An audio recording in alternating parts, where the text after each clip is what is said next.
Sudah tentu kita pernah mendengar tentang kejadian awan dan hujan yang terbentuk melalui beberapa tahap. Pertama, bahan baku hujan naik ke udara, lalu awan terbentuk. Akhirnya, hujan terlihat. Begitu juga dengan penciptaan langit dan bumi. Langit dan bumi tidak terus wujud dalam bentuk yang kita lihat pada hari ini. Allah telah menciptakan langit dan meninggikannya serta telah menyempurnakan penciptaannya daripada unsur-unsur duhon, iaitu asap. Objektif yang dapat kita pelajari daripada topik ini ialah menerangkan penciptaan langit dan bumi dari fasa pertama hingga fasa ke-6. Seterusnya, menceritakan tentang pemisahan langit dan bumi. Selain itu, menghuraikan hikmah penciptaan bumi dan langit secara beransur-ansur. Di samping itu, menjelaskan penciptaan gunung ganang selepas pemisahan langit dan bumi. Akhir sekali, menceritakan tentang makhluk pertama yang mendiami bumi. Dalam surah Al-A'raf ayat 54, Allah berfirman, sesungguhnya Allah yang menciptakan langit dan bumi dalam 6 masa. Al-Bidayah wa Al-Nihayah menyatakan bahawa terdapat dua pendapat mengenai ayat ini. Pendapat pertama, para jumhur menyatakan bahawa 6 masa yang dimaksudkan adalah hari-hari biasa seperti sekarang, manakala pendapat Ibnu Abbas radhiyallahu serta Mujahid berpendapat bahawa setiap harinya bersamaan dengan 1000 tahun biasa. Dalam konteks penciptaan langit dan bumi menurut ajaran Islam, pada fasa pertama diciptakanlah langit dan bumi, serta cahaya pertama yang disebut nur atau cahaya yang menjadi asas segala cahaya. Ia bermula dengan letupan besar yang dipanggil Big Bang. Kajian daripada saintis barat mengenai teori Big Bang hampir sama dengan apa yang Allah Subhanahu Wa Taala terangkan dalam surah Al-Anbiya ayat 30. Ilustrasi letupan Big Bang. Ia bermula dengan letupan besar Big Bang sekitar 12 hingga 20 bilion tahun dahulu. Ini adalah permulaan penciptaan matahari, tenaga dan masa. Letupan pada dasarnya adalah pengembangan ruang. Matahari pada asalnya terbentuk daripada hidrogen yang merupakan bahan asas untuk generasi pertama bintang. Hasil letupan antara gas hidrogen menghasilkan unsur yang lebih berat dan padat seperti karbon, oksigen dan besi. Letupan ini juga dipanggil nukleosintesis Big Bang.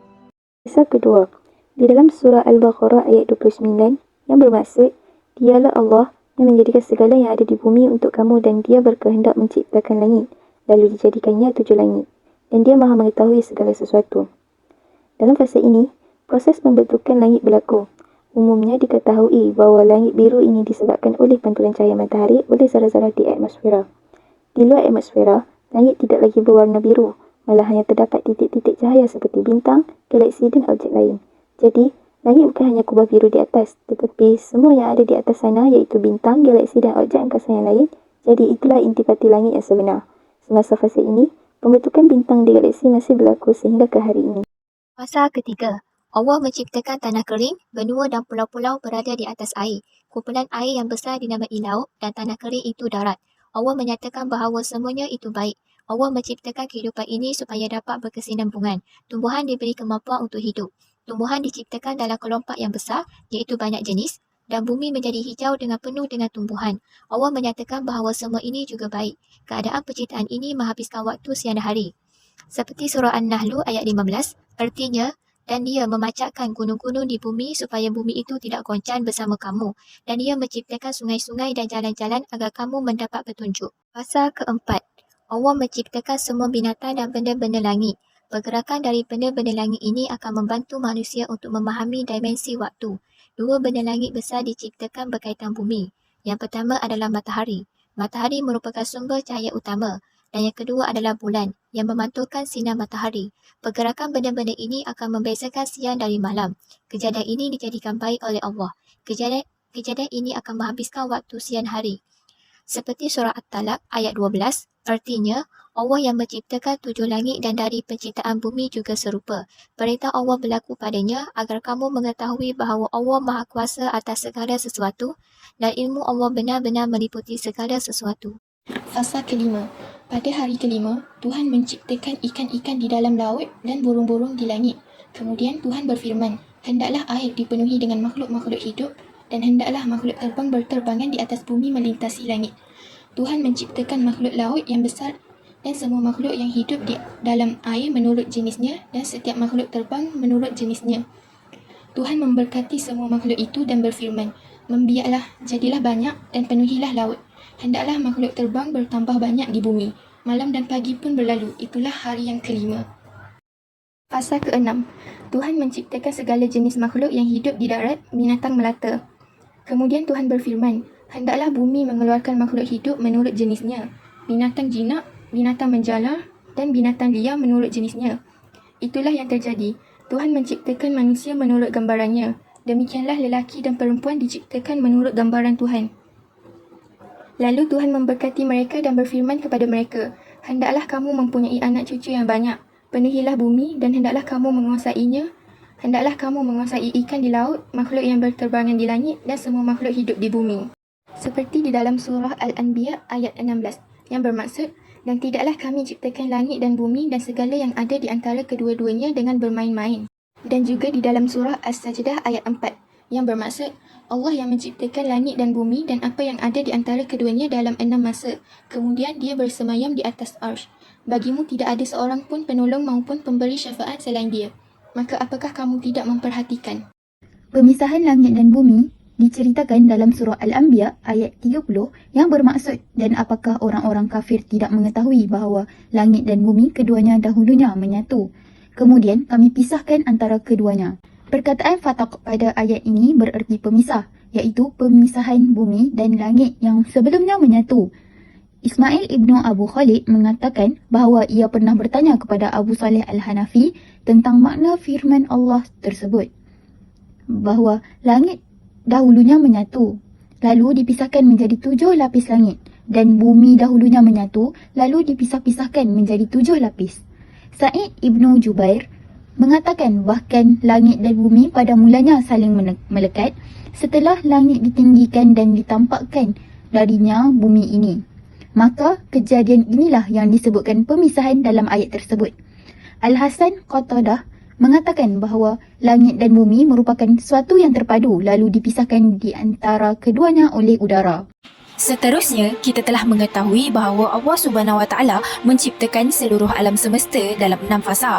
Semua diciptakan dengan teliti dan sempurna sehingga dapat dihuni oleh jutaan makhluk hidup di dalamnya. Di sebalik penciptaan langit dan bumi selama 6 fasa, muncul pertanyaan mengapa harus 6 hari? Bukankah apabila Allah ingin berkehendak, hanya tinggal ucapkan kun fayakun, lalu kenapa Allah Subhanahu Wa Taala memerlukan masa untuk menciptakan alam semesta? Hikmah Allah Subhanahu Wa Taala adalah sesuatu yang tersembunyi, namun di sebalik tersembunyinya hal tersebut menjadikan manusia menyimpulkan pelbagai hikmah yang membuatkan mereka semakin yakin dengan keagungan kuasa Allah Subhanahu Wa Taala. At-Tabari menjelaskan bahawa Allah mampu sahaja menciptakan alam semesta ini dalam sekelip mata tanpa perlu menunggu selama 6 hari. Namun, Allah Subhanahu Wa Taala ingin menunjukkan kepada seluruh hamba-Nya sisi kelembutan dan ketetapan dalam segala urusan. Allah Subhanahu Wa Taala juga hendak memperlihatkan para hamba-Nya seperti malaikat kemampuannya dalam menciptakan bumi dan langit secara perlahan dan teratur. Menurut Ibnu Al-Qayyim Al-Jauzi dalam kitabnya yang berjudul Zadul Masir, ada beberapa hikmah Allah ciptakan alam semesta dalam 6 fasa. Hikmah pertama, kerana Allah Subhanahu Wa Taala ingin menunjukkan ketetapan atas semua perkara yang mana disaksikan oleh para malaikat. Hikmah kedua adalah Allah Subhanahu Wa Taala ingin menunjukkan kasih sayangnya kepada Nabi Adam alaihi salam dan keturunannya betapa telitinya penciptaan langit dan bumi sebelum penciptaan mereka. Hikmah ketiga, sesuatu perkara yang dapat dilakukan dengan cepat terlihat lebih hebat, namun ia akan lebih cermat dan tepat apabila dilakukan secara perlahan-lahan. Allah Subhanahu Wa Taala ingin mengajarkan hal ini kepada manusia kerana ramai manusia yang termakan oleh sifat terburu-buru. Hikmah terakhir ialah agar terhindar dari prasangka bahawa alam semesta hanyalah kebetulan, maka dari itu ia diciptakan secara perlahan-lahan. Seterusnya, saya akan menceritakan mengenai penciptaan gunung. Tafsir Ibnu Katsir menyatakan bahawa Abu Saleh Al-Hanafi berkata, dahulu langit itu satu, kemudian dipisahkan menjadi 7 lapis langit, dan bumi itu satu, kemudiannya dipisahkan menjadi 7 lapis bumi. Selain itu, tafsir Ibnu Katsir juga menyebut bahawa Al-Hasan dan Qatadah berkata bahawa langit dan bumi menyatu, lalu keduanya dipisahkan dengan udara. Firman Allah menyebut, وَجَعَلْنَا فِي الْأَرْضِ رَوَاسِيَ. dan telah kami jadikan di bumi ini gunung-gunung yang kokoh. Ayat ini ditafsirkan menjadi Allah menciptakan gunung-gunung yang mengokohkan, memantapkan dan memperberat bumi agar ia tidak bergoncang bersama manusia. Goncangan yang dimaksud adalah pergerakan yang boleh menyebabkan manusia tidak dapat tenang di dalamnya. Seperti firman Allah, "Antamida bihim," supaya bumi itu tidak goncang bersama mereka. Firman Allah SWT, "Waja'alna fiha fijajan subula," dan telah kami jadikan pula di bumi itu jalan-jalan yang luas.